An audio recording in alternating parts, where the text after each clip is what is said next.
David Goldberg, and we will take some of the questions we've been receiving from the audience.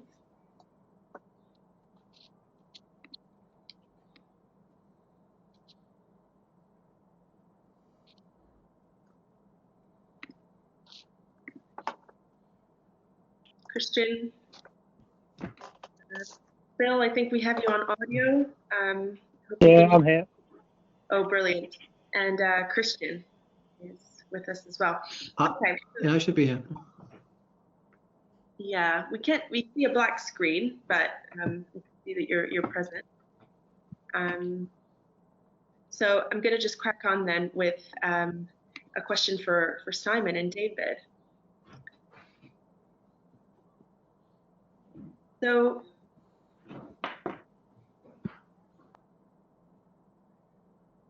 we've heard a lot about the detail of the regulations, and as lawyers, do you regard the new scheme as effective and appropriate to the types of operations that people tend to want to carry out?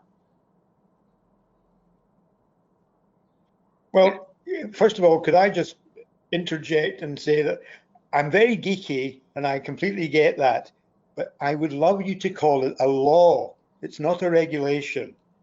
And there is a difference, and there's a meaningful difference, and this is a law adopted by Parliament, and it creates standards for behaviour. So I think that's an important caveat to recognise what this bill is. And sorry, what was your second? What was the second? What was the other thing you said? So what was the other part of the question? The question from the audience was, as lawyers, do you regard the new scheme as effective and appropriate to the types of operations that people want to carry out? Well, I've said something, Simon. What would you like to answer to that? Yeah, I mean, we're lawyers, and so quite whether it'll be effective for what people want to do in terms of, for instance, managing the safety risks that Jerry was talking about, or effectively ensuring that the products that a company like DJI might produce and put through conformance assessment, quite whether it's really effective in doing that is not really our judgment. I guess my observation would probably be twofold, and I'm kind of assuming the question's directed to the entirety of the drone regulation environment, law and regulation, as well as the bill. But I guess my observation is twofold. The first is, given that among other things, the open category is decided is about enabling leisure and recreation to carry on with simplicity and kind of minimal oversight and that sort of thing. I have always wondered why there are 3 operational, can't remember if they're categories or classes, and 5 product classes, I think. I think if I was somebody who, for want of a better word, and this sounds disparaging, it's not meant to be, somebody who just wants to go play at the weekend, and I start opening up the implementing regulation or the delegated regulation or something, I don't know at what point I would lose the will to live. That's the first point. The other point is, and I think it's perhaps been rowed back a little bit from, but there was a lot that we saw in the passage of all the, I suppose, regulations, certainly the European process, about how it needed to deal with things like privacy. And David, you touched on that when we were speaking. And I guess I've always thought that there's a whole regime around data protection and privacy, on its own. And yeah, I can see that drones raise some questions, but does it need its own kind of a special drone privacy type regime? I simply ask that question. Very interesting. Thank you, Simon and David. Phil, I've got a question for you. An audience member has asked, do you know if NATS is still seeking a mandate from the CAA to create the infrastructure to enable all flight data to be known and shared, i.e. to advance BFLOS drone integration? Wow, that's a really good question. I can't really answer that question because I can't represent NATS at this meeting, this conference, I'm afraid. They obviously are still very proactive about drones. They will have their drone assist app, and they want to ensure safe drone operations. Where they're looking, or how far they're looking to integrate drones, or what are they doing to integrate drones, I really don't know. I'm afraid it's only a question that they could answer. I'm sitting on the fence on that one, I'm afraid. No problem. No, thank you for addressing it. Christian, we've had about 5 or 6 questions come in that relate to the same points. I'm going to consolidate them for you into one general question on the ability of software to upgrade a drone to meet a certain classification. So do you anticipate that classification upgrades to current drones may become available through software or hardware upgrade packages, which would permit classification of currently unclassified drones? Honestly, I don't know. I think it's a theoretical possibility, but if it will become an option, I don't know. Because so what I hinted at on my slides was that you need the standards, you need the notified bodies, but once you've got those, then obviously there is for any manufacturer a technical assessment to be made. Can our existing products actually comply with the regulations? And then pending that, don't forget, it's for DJI, it's for any manufacturer, then there is a commercial assessment to be made as well. So it's a theoretical option if software upgrades or hardware upgrades are indeed an option, but it also has to fit in a commercial assessment whether or not that will be offered or not.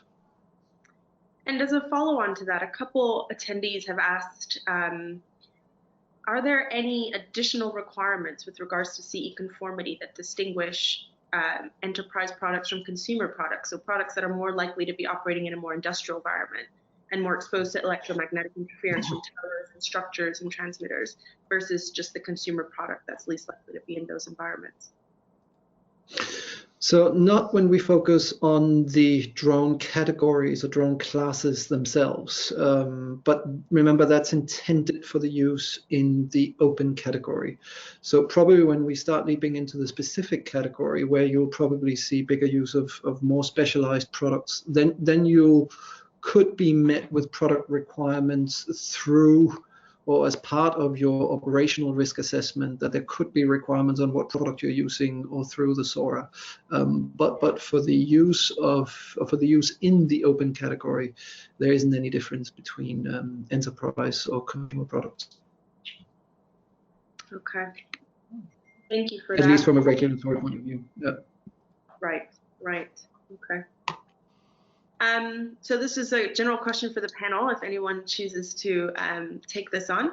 So if you have all this regulation in place and you have the CAA under more and more pressure and shortage of manpower, who is expected to enforce the law? Is there the possibility that the Drone Industry Action Group perhaps could be working to take on more of a self-regulation and enforcement role? So that one would be for Phil. I think, well, I mean, the bottom line is who enforces the law? Well, that's the police, and it comes down to them to enforce the law. I think regarding helping the CAA, though, manage and whether we can automate systems for the CAA, I think, yes, there's a definite role for the Industry Action Group to play there to see how we can support the CAA. But likewise, there might be some authorities or companies within the Drone Industry Action Group who perhaps it could become an authorized approver of some sort, or some sort of authority that can act on behalf of the CAA. So we know that the, let's just think, Connected Places Passport, for example, they do an awful lot around drones. Is it something that they could take on as additional work for them? Obviously, it'd have to be paid and that kind of stuff. There's a lot of the commercial things around there, but are there some sort of non-commercial operation entities that can support the CAA? I'm sure there is if the CAA went looking. Okay. A bit of a regulatory... Rachel, can I just offer a comment on that, which I believe two things. Firstly, that within the CAA, UAS teams, they have a distinction between the daily operational stuff and the policy issues. And the operational people have an enforcement role. Secondly, as between police and the CAA, both of whom have law enforcement functions. Generally, there is some MOU on division of functions and so on. I think the CAA is probably rather more orientated towards the enforcement of those aspects that affect, if you like, the rest of aviation. But if it comes down to things, people being a nuisance on the street with a drone, then that's exactly why some of the police powers are being brought in through the bill that David and I were just discussing. Understood. And along that vein, maybe David, you can pitch in on this. Is there an all-party parliamentary group which has some responsibility for drones, especially regarding the drones bill being? There is. There is an all-party parliamentary group on unmanned or drones. It's been going for years. It was originally set up and chaired by Tom. He was a big fat MP, and I'm not being rude. I'm saying he became very notorious for the amount of weight he lost. Was it Tom Watson? He was actually deputy leader of the Labour Party. Yeah, Tom Watson. Is that, you think, you it remember was rightly, Tom Stan? Watson. Yeah, Phil's a great That's right. Yes, so when I call him fat, I mean, I'm paying him a reverse compliment because everybody has been so utterly impressed by, he's no longer in it. So that's the short answer to your question. I have actually not engaged with it much. And initially, and for several years, it was very critical. It did nothing to pursue the evolution of the development, as far as I could see, of the, let's call it the drone industry. It was incredibly concerned about the use of drones in military context and whether or not that was an infringement of, victims' human rights, etc., etc. I'm not saying that's an irrelevance, not at all, but I'm saying it had a very sort of critical, almost anti-drone focus, at least in the early years. But thank you for mentioning that, whoever asked that question, because you've reminded me that I need to check out the website, and it's on the all-party parliamentary group website. And I think it's something that other people might find interesting, just to check it out, see who the membership is, and if it has any output or events or whatever. Yeah. Great. Thanks for that, David. Okay, with that, we've come to the end of our panel session. So thank you to all of our panelists and speakers here at this panel, as well as throughout the whole seminar. So we've heard some very interesting insights from all different aspects and perspectives in the drone industry. And we've now come to the end of today's seminar. So thanks again to all our speakers for taking the time to share with us today. I hope today has been valuable to all of our attendees as we navigate the new drone rule regime. The Society will circulate a video recording of the session in the coming days, so you can revisit the sessions that we had today at your own convenience. We would be grateful as well if you could please complete the survey, which we will share with you after the event, as we truly value your feedback. So we look forward to future sessions with you in the near future, and have a great evening, everyone.